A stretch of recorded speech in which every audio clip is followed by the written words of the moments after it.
দর্শক, এতদিন আমরা জানতাম শেখ হাসিনা পালিয়ে গেছেন।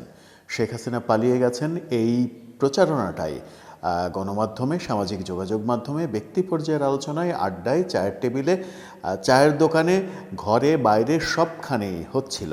শেখ হাসিনা পালিয়ে গেছেন এটাই আমরা মূলত জানতাম, কিন্তু এবার বোমা ফাটানোর মতো এক তথ্য সামনে আসলো। শেখ হাসিনা নাকি পালিয়ে যাননি। গতকালকেই সাবেক তথ্য প্রতিমন্ত্রী আরাফাত রহমানের একটি অডিও রেকর্ড ফাঁস হয়েছে। সেই অডিও রেকর্ডে আরাফাত রহমানকে এরকম তথ্যই দিতে দেখা গেল। আরাফাত রহমান স্পষ্ট করে জানিয়েছেন শেখ হাসিনা পালিয়ে যাননি। তাহলে শেখ হাসিনা কিভাবে গেলেন, কিভাবে তিনি ভারতে পৌঁছালেন, সেই নাটকীয় ব্যাপার নিয়ে আলোচনা করব এই ভিডিওতে। থাকবেন পলিটিক্স টিভির নিয়মিত আয়োজনে।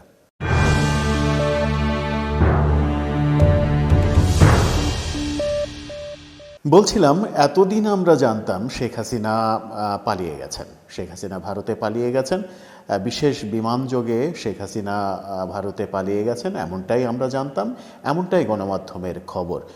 শেখ হাসিনাকে নিয়ে যে কোনো খবরের প্রথমার্ধ জুড়ে শেখ হাসিনার পালিয়ে যাওয়া, হেলিকপ্টারে ওঠার দৃশ্য সব কিছুই প্রচারিত হয়েছে এবং বলা হয়েছে, আমরাও বলেছি, জেনেছি যে শেখ হাসিনা পালিয়ে গেছেন। কিন্তু এবার সাবেক তথ্য প্রতিমন্ত্রী জানালেন শেখ হাসিনা পালিয়ে যাননি, শেখ হাসিনাকে নাকি জোর করে ভারতে পাঠিয়ে দেয়া হয়েছে। এই বোমা পাঠানো তথ্যটা জানা যায় আরাফাত রহমান, সাবেক তথ্য প্রতিমন্ত্রী, তার একটা ফাঁস হওয়া অডিও রেকর্ডে।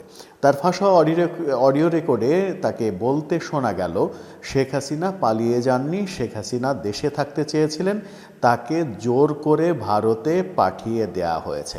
তাহলে তাকে কি বন্দুকের মুখে জোর করে বিমানে তুলে ভারতে পাঠিয়ে দেয়া হলো?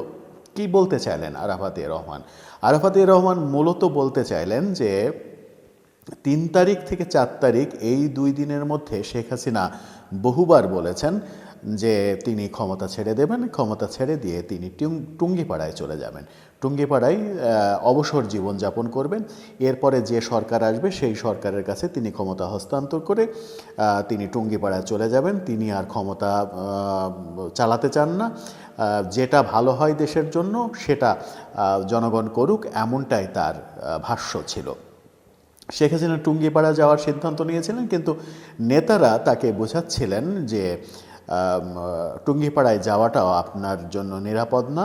বঙ্গবন্ধু কে সপরিবারে যেভাবে 75-এর 15 আগস্টে হত্যা করা হয়েছে, ঠিক তেমনি আপনাকে হত্যা করার পরিকল্পনা করছে কিছু কিছু মহল, সুতরাং আপনার টুঙ্গিপাড়াটাও নিরাপদ নয়। এরকম মুহূর্তে যখন 4 তারিখ আসে এবং 4 তারিখে শেষ দিকে 5 তারিখে সকালে দেন দরবার হয়, শেখ হাসিনা টুঙ্গিপাড়ায় যাবেন নাকি অন্য কোথাও যাবেন? 5 তারিখের সকালে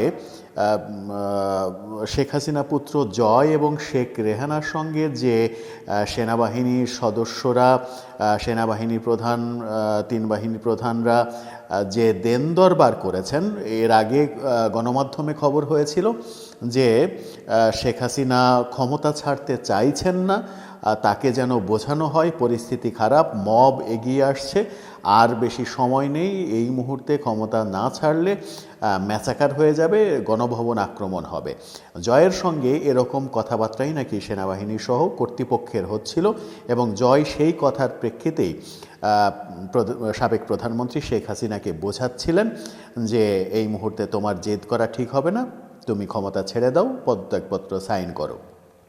এই তথ্যগুলোই আমরা গণমাধ্যমে জানতাম, কিন্তু আরাফাত রহমান বলছেন যে জয়ের সঙ্গে এবং শেখ রেহানার সঙ্গে যে দেন দরবার হয়েছে সেই দেন দরবারটা মূলত শেখ হাসিনা শেষ মুহূর্তে যে জেদাজেদি করেছেন সেটা মূলত তিনি টুঙ্গিপাড়ায় যেতে চেয়েছেন, তিনি ভারতে যেতে চাননি।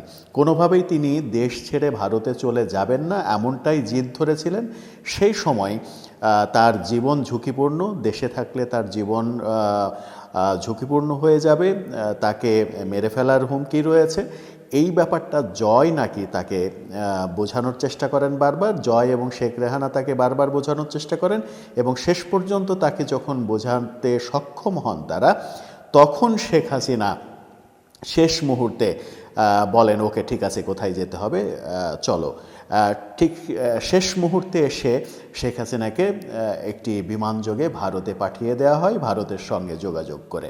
ভারতের গ্রিন সিগন্যাল পাওয়ার পরে ভারতের কাছে পাঠিয়ে দেওয়া হয়, এবং পাঠিয়ে দেওয়ার ক্ষেত্রে সেনাবাহিনী একটা গুরুত্বপূর্ণ ভূমিকা পালন করেছে।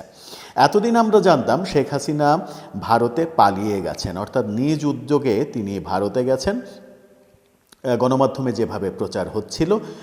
কিন্তু এখন আরাফাত রহমানের কথাই স্পষ্ট হলো, যদি তার কথা সত্যি হয় তা এবার স্পষ্ট হলো যে শেখ হাসিনা মূলত পালিয়ে যেতে চাননি। শেখ হাসিনার একটা অডিও বেশ ভাইরাল সংবাদ মাধ্যমে, গণমাধ্যমে। শেখ হাসিনা বিরোধী যারা তারা বিভিন্নভাবে প্রচার করেন সেই অডিওটা, যে অডিওতে শেখ হাসিনাকে আমরা বলতে শুনেছি শেখ হাসিনা পালায় না, আমি পালাবো না, আমি কোথায় পালাবো, এরকম একটা অডিও বারবার প্রচার করা হয়। আমরা এই অডিওটাকে ভাইরাল হতে দেখেছি।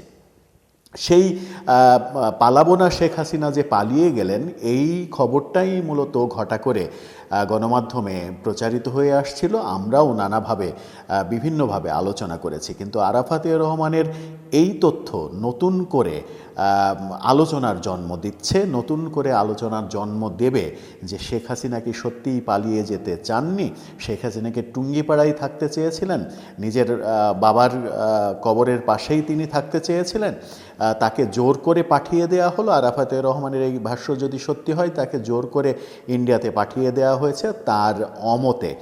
শেষ পর্যন্ত তাকে ইন্ডিয়াতে পাঠিয়ে দেওয়ার ব্যাপারে জয় এবং শেখ রেহানা তাকে রাজি করিয়েছেন, কিন্তু তিনি যেতে চাননি। দর্শক, আপনার কি মনে হয় কোনটা সত্য? শেখ হাসিনা কি পালিয়ে যেতে চাননি, এটাই সত্য আরাফাত রহমানের ভাষ্যমতে? তিনি কি টুঙ্গিপাড়ায় সত্যিই থাকতে চেয়েছিলেন? তাকে কি জোর করে ভারতে পাঠিয়ে দেওয়া হলো? ভারতে পাঠিয়ে দেওয়ার ক্ষেত্রে কারা ভূমিকা রাখলো? এর আগে সেনাবাহিনী ভূমিকা রেখেছে, এরকম একটা ভিডিও আমরা বানিয়েছিলাম। সেই ক্ষেত্রে কি সেটাই সত্যি হতে চলেছে? আপনার মতামত, এই গুরুত্বপূর্ণ বিষয়ে আপনার মতামত জানিয়ে লিখতে পারেন আমাদের কমেন্ট বক্সে।